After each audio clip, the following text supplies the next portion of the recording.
Following months of deliberation, the Ministry of Economic Affairs has announced that it will not change its policy on phasing out nuclear energy by 2025. Today, Economic Affairs officials faced a roomful of industry representatives who blasted the government for ignoring a referendum vote that called for continuing nuclear power generation.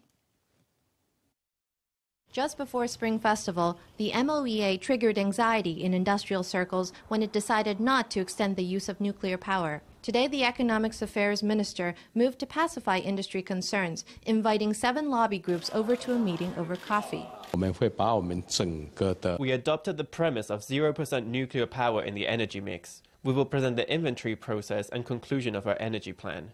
We will communicate all of this to our friends in the 7 major industry groups.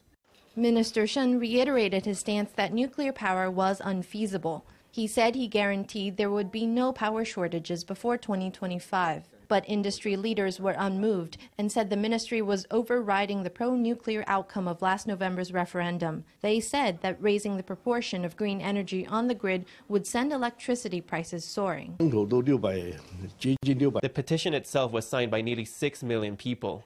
The government does not see this referendum as important. We are in a helpless position now.